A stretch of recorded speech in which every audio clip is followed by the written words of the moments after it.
And here we go. What is good, my fellow peasants? Welcome to the first ever episode of Morning with Pez.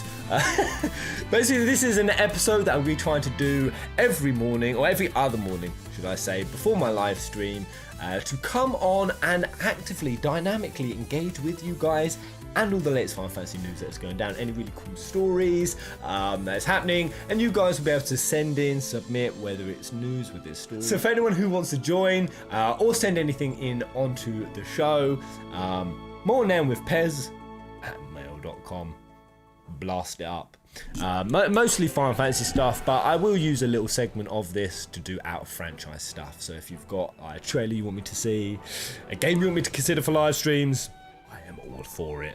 And there's going to be some pretty jingles as well. So if you have any sexy songs you also want me to play for this, blast them in. It's time to do it. It's time to cover Dawn of the Future. So the concept art for the cancelled DLCs, episode Luna, episode Aranea, episode Ardyn actually happened, and then the version that was going to flip up the ending of the game. Apparently Luna was going to come back, her body was going to be changed in some way, we didn't know how, and she was going to overturn the fate of the Lucian King. Now, coming out of episode Ardyn, it was very clear that, and I'm glad they've actually decided to go down this route, because there was one thing that just blew open a plot element that if it hadn't been closed out would have sucked, and that was Bahamut taking away humanity's free will, or revealing that free will doesn't really exist. Everything is preordained by him, by the gods, and no one can really deviate from that path. And we saw through the tragedy of Ardyn how much of a bitter taste that left, how unfair, how unjust that was, and how it turned him into a monster. So Bahamut was the loose thread, and here we go. So the ending was to involve Luna, Ardyn, Aranea, and Noctis teaming up to defeat Bahamut in a traditional 4-player JRPG style. Now, I don't know what this part means, a traditional 4-player JRPG style.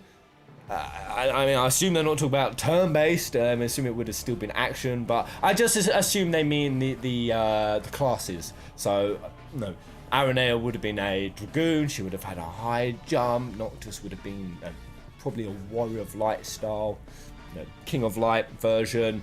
I don't know, maybe Ardyn would have played similar to how he did in episode Ardyn, but I guess a lot of scourge and demon abilities. Now Luna, where she would have fit, I don't know. Would she have been the team healer? Would she have been like Rosa from FF4? I mean, she might not have been, and the reason why she might not have been, so let's get into the art. In fact, I'm going to go over to Bon at FF Planet, who shared this. So here's some concept art from the Dawn of the Future art, but I'm just going to say, Square Enix sharing concept art from the book. Oh, that's going to get people's backs up. The only thing worse than cancelling something that people were looking forward to is to cancel it and then show them visual teasers of it. And I've already seen it around this day. People are, I want this DLC, Square, you suck, fuck you. Can't believe you cancelled it. I feel you, and I feel you especially because when I look into this more, the art. Let's just do it. Luna from episode Luna. The Draconian recovered her body with the power of demon, starscourge, and revived her to fulfill the new mission. She has the power of demon like Ardyn. And there she is. Oh my god, let's get right in there. Hold up. Oh my god. Oh my god, no! Oh, that looks so good! Oh, black dress Luna. Look at the arm. Look at the scourginess. Oh man. I mean, so I'm going to say why this hurts in particular. I mean, and other than just because, it's really cool, a demon version of Luna. It's just mostly because it would have been a different side to Luna. Like, the thing that really hurt about Luna is she was so locked into the Oracle persona, role. Most of which, we kind of got a sense wasn't really Luna. We especially got that from Kingsglaive. When she's in her home and she's having to perform this role, there was always kind of like this subtle hint that Luna, who was performing her duty, was different to Luna underneath the responsibility and the Oracle. And we never saw it. In fact, there were so many opportunities to show it, and it just never did. I say so many opportunities, there weren't so many, but a few that come to mind, like the Royal Edition. After the Royal Edition has happened, I get that Noctis has to be in his game, in his zone, because he's going to be the King of Light leading his people, but like, there could have been a personal word, a personal message, and that's why I just think that Luna, who spent her whole life fixed into this role, into this character, that if she had woken up and she'd have had these dark, demonic, scourgy powers, I really felt that that would have done huge wonders for Luna's character. She got here, so she's got her trident here, but she's got some sort of, was it halberd? Halberd? I don't know. It would have been really cool. I don't know what it would have done in terms of the lore of the story. Having another oracle fall to darkness the same way? I don't know. What would that have done to the story? And especially, like, why? Why would the Draconian bring her back? Because this is the Draconian, that's Bahamut, right? Yeah, it's Bahamut. Don't know why he would bring her back just to have the same mistake that he made with Ardyn repeat itself. And clearly, somehow, I don't know, between Luna waking up here with starscourge abilities and then number 2, she's like back in her white dress. I don't know. So I don't know if whether we're playing combat style with this Luna or this or both. Both. Remember Ardyn when he was dead in episode Ardyn, or when he flopped. You kind of accessed a new kit. Maybe they did something like that with Luna. Either way, it would have been so cool, and we would have seen new sides to Luna that really could have salvaged her character. And not just salvaged her own character, but then also salvaged the relationship. The fraught with peril, missteps, and journey that happened between Luna and Noctis' journey, or didn't happen, should I say, and needed to happen. Like, this is it here. This is here. Actually, the 4 of these going on a journey, fighting together alongside each other. Like, this is a very interesting dynamic now. Like, we've got 2 demon X oracles. One of them newer, one of them 2,000 years old. We've got the King of Light. We've got a relationship here. We got a relationship of family between these two.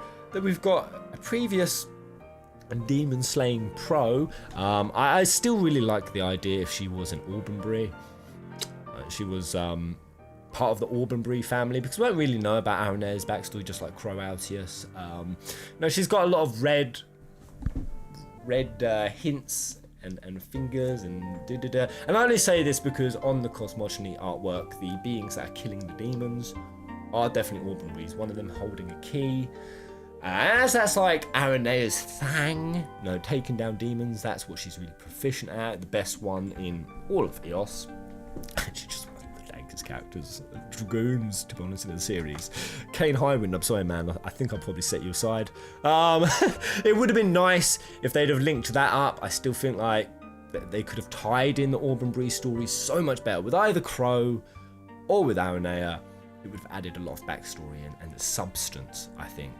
But there was also a part of episode Aranea where she was going to be helping to save a girl of fate. Now, I think that will come later in this story, actually. So I'll wait until we get there. Now, this just breaks my damn heart. Honk. I mean, so we got white dress Luna here. Now this one, I mean, but besides immediately reminding me of, for some reason, Agrius from Tactics. Agrius' best waifu, I will never forget you. She saved my life. This is so classic Nomura, this design. The one leg piece, the high legging, the sidey skirty, the cutty dressy is very stellar. In fact, a lot of people are saying, is this stellar? Is this? Obviously I don't think so. It's a very different design than we've seen what Luna has ever had. I mean, yeah. I mean, has Luna's hair always been? It looks like it's different lengths. I'm so confused. Obviously, we've only ever really seen Luna with her hair plaited up. Have we ever seen her longer? Anyway, I assume that's her. But this is just tugging at the heartstrings. This breaks my damn heart. What's really interesting though is also the change of outfit for Noctis. Here he's in his king's raiment, but then here he's not.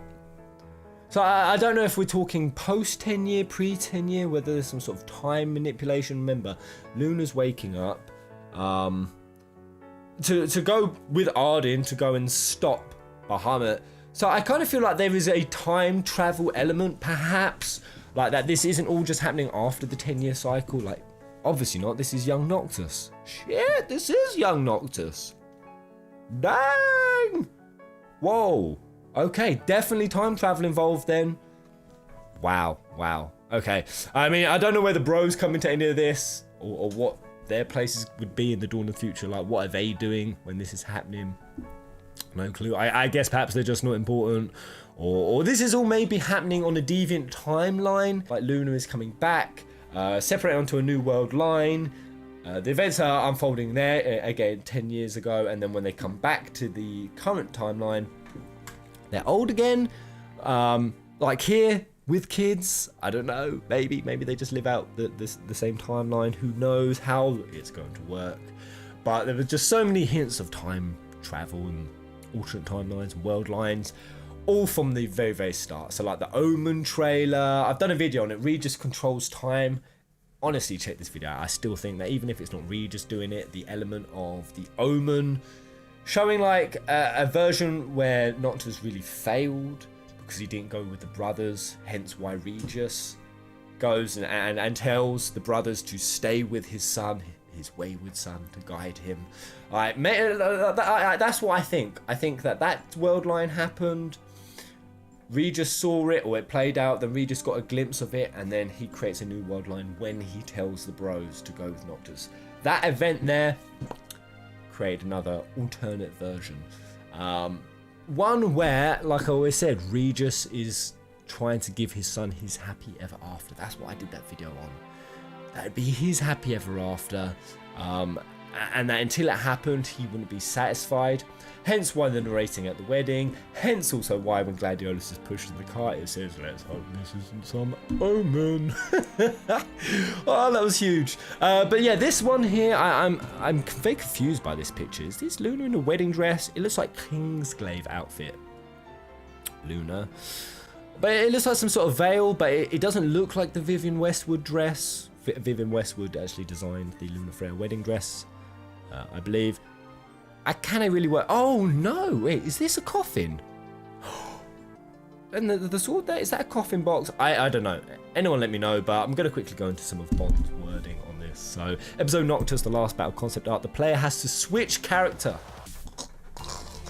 The thing that's beautiful about 15 now is the quick switching between the bros and their playstyles.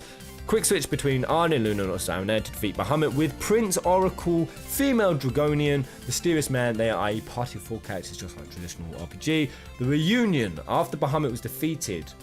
When the dawn comes, Luna wakes up and alive again. By power of Gentiana Shiva. By power of Gentiana Shiva. Curious. I'm wondering why Gentiana Shiva does that. Maybe she sees the flaws in the God King that she's been following, the Astral King. But the funeral for Ardyn as the founder king of Lucis. Oh, of course, the hat. Oh, Ardyn. Oh, my boy, Ardyn. So even, oh man, Ardyn just been put through a ringer. Like, episode Ardyn, the anime.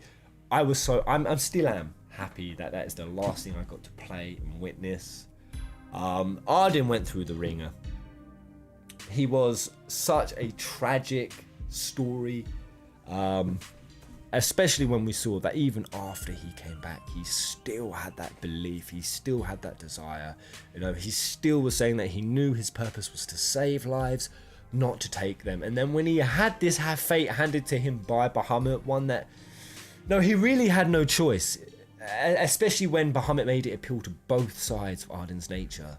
Like the duality that Bahamut had created in him of vengeance, but also saving and being a savior. And then he offers him the solution to do both. But no, then this all gets reversed, and then Ardyn actually helps to save. No, works alongside, puts his grudges of his vengeance against the family line. You know, the son of an ill-begotten line, one of Lucis's. Somnus's children, which is what Noctis is. fights alongside him, puts it to one side. That if they'd have played that funeral scene for Ardyn after going through all that, that would have been so... I can't even imagine the emotion. Noctis there. No, maybe he even says the same thing that he said before. No, now you can rest forevermore. But the difference is, will you erase me from history once more? Even when Ardyn's going down, like Noctis assures him, because this is what the funeral for Ardyn as the founder king. I really hope that maybe even Ardyn's final words, like Noctis promised, or even Luna promised, that he would never be forgotten, that he would be remembered, and that his legacy would be corrected with the people of Eos. Oh, I love all of this story so much, and while they fucked the formatting of it, they fucked the way they flowed it out, it has a lot of beauty in it still. So anyway, let's continue on. 5. Luna and Noctis stand behind Ardyn's coffin. It's just an empty coffin with his hat above. The ending image, the name of the two children are... It leaves to everyone's imagination. Let me know, guys. Anyone got any names that they would have liked? Don't do that cheesy Noctis and Luna, so you switch the names. Luna and Loctus. Wait, so that means sorry if I butchered the spelling enemy all along. Yep, he controlled mankind history just like the FF12 for Curia. Man, Bon, you've done an awesome job at bringing this out. I can tell Bon is a real fan of this story as well. Aranea DLC is set after the events in Altissia during chapter 10-11. Ardyn released Diamond Weapon, magic weapon from the Empire's control. They devastated Niflheim with Dead Bright. Aranea, Biggs and Wedge and an airborne unit need to stop them. Diamond Weapon is the boss. Oh my god, no. Oh my god, no. Can it be? You're telling me we would have actually got to fight one of them finally? I mean, still people coming out at the end of all of this and saying, why the hell did we never get to fight one of those demons? And it's a travesty. The fact that we fight those Omega-y things, you know, the Omega-y scorpion clackety beams of pew up the line. We fought those so many times. And also the amount of times that we had to fight the rogue and the other Lucii. The number of times we had to fight those is ridiculous. Why was this not a thing? It would have been for absolute Aranea. I mean, I think I would have even preferred one of these over Immortalis. You know, when we had to fight Immortalis in episode Prompto. Immortalis, the Godslayer.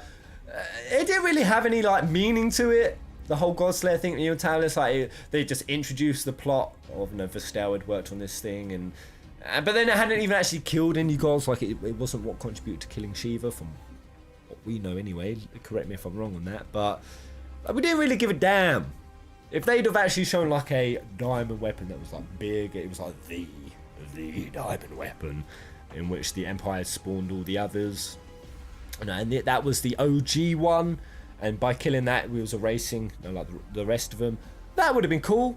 That would have been much cooler, and it would have done exactly what, you know, you set out to do when you released that design, which was give FF7 fans a nostalgia stake to the heart.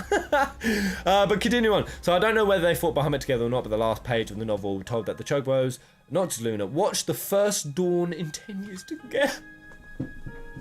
Final Fantasy flan. Final Fantasy flan. Oh, that's turned me into an emotional flan. Just imagine it. Not just Luna. Watch the first dawn. And the bros as well. Oh no. Oh god. Yeah, I mean, I agree with you, man. It would have worked even much better than the original ending, I swear. I mean, the original ending happened and it was powerful and profound. Actually, I don't agree with that, to be honest. I wouldn't wish that this was the ending rather than the tragic one we had, but I just wish, Square Enix, that you had this whole story in mind and that you added this on like an NG+, or at the very least like a very quick DLC after. Like to be honest, the game needed to be longer. I don't care what you needed to sacrifice, whether that was fetch quests There was a lot of shit fetch quests. There was a lot of dungeons. There was a lot of fluff. There was a lot of filler content that if you'd have really removed all of that, added an extra 5 to 10 hours of story cutscenes and story elements, you could have fit in all the core bros. You could have fit that all in. Everything that happened in the bros DLCs, you could have told in the story. Not to say that, you know, we would have had all the gameplay and you know, like the skiing and the new areas, but you could have done that and then got this out as the after DLC. Get the tragedy, and then 6 months or even a year, you never had to wait up to a year, and then got this out. Like, Jesus Christ, it's been 3 freaking years, Square. If you'd have backed this off with the tragedy, it would have worked. It just would have worked. I swear it. But yeah, whether this is all canonical is definitely in my mind. It's my next question. But really sorry, Pixar, I received those pics from my friend Spade. I didn't know that those photos ever taken by you or posted by them. Said no repost. Oh, fuck off, Pika. They ain't your pictures. When I said no repost, I'm sorry, but you don't have any hold over the content. I want to be very clear on this. I'm sorry, I'm going to be going off a little tangent. Just because I see so many YouTubers and even people amongst the community who think that by either sharing either someone's gameplay or like a glitch or like a picture from a game that they posted, yada yada yada, that it's your content and that you can be a little bitch about where it gets shared. No, total crap. It always belongs to Square. It's fair use. And exactly what is your problem with it being reposted, with it being shared? Like, is your post getting less views? Do you really give a damn? I get that some people feel like that they've put effort in, you know, going and taking pictures from a book and uploading it, and that how somehow that piece of effort that they put in somehow qualifies them to say no reposts. But it doesn't, and no one gives a shit. So Pika, move aside. Step out of the way. But moving on. So we're gonna have it. Oh! We could have Square. We really goddamn could. We could have had everything we needed from this game and more.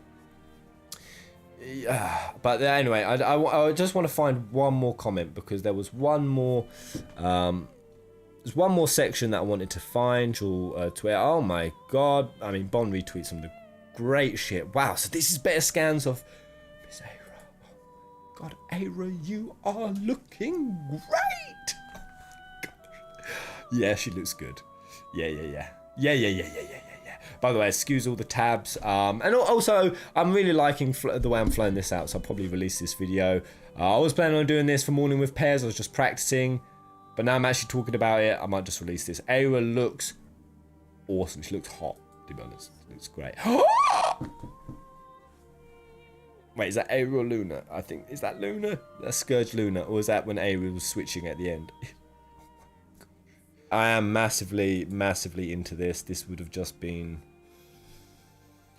This would have been beautiful. This would have been poignant, profound. Oh my lord. So, I don't know whether this picture is the picture from the artwork of the carrying of the female figure form in the arms. We weren't sure who that was. We thought it might have been Titan or Ifrit carrying. It looks like it was a Dagium. Ardyn carrying Luna. Or Aira carrying Aira.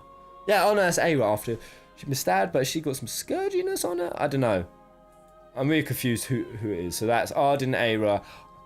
This is all Aira work. Yeah, this was the one. So the Child of Fate is somebody called Sorala Antiquem. And she's the secret grandchild of Iodolus. Whoa! Okay, I mean, let's have a quick few looks at these. So that's her older, presumably. She's looking good, loving the design. Bit like nomady, like speary, kind of Aranea-ish. So presumably Aranea also taught her. So she's a dragoon, a demon slayer. So Aranea was entrusted to her when she was 8. Kid here. She wished to fight too. You're 10 years too early. 10 years later, she now learned to fight. This character was supposed to appear.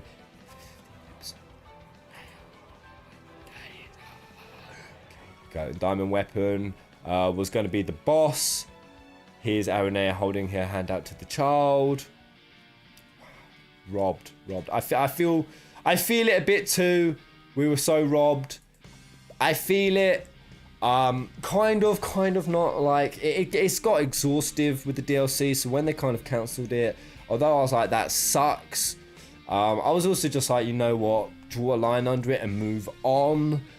I feel like I've played enough 15 and seen enough 15 to take these concepts and relive it in my mind. Like, play it out in a really beautiful, awesome picture. And, like, fit in.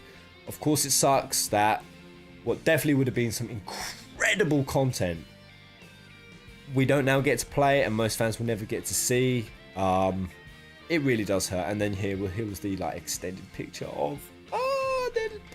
the excerpt. We never saw the other side of this picture for the Dawn of the Future cover. It's got Ravus and Regis just looking on, happy and proud. Gosh. That is the lot. And as for the canonicity, I think it said that it wasn't an entirely canonical ending.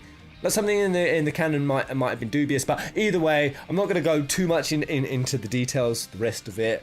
I'm just going to go on this concept art, because when the book does come out, I will be sure to read it and report to you guys any of the extra details, any of the other subtle juicies that might be in there. But Dawn of the Future, Final Fantasy 15, more Nen with Pez. Thank you ever so much for watching, guys. Thank you to all of my Patreon Pezzies down below with their beautiful cards, Smoking Jobs, Joanne Rogue, Spectre, Peasants of Light, Peasants of 7th Dawn, Peasants of the Round, and my Ignis tier Peasants. I'll see you guys on the next live stream, literally on the next morning with Pez. Get out.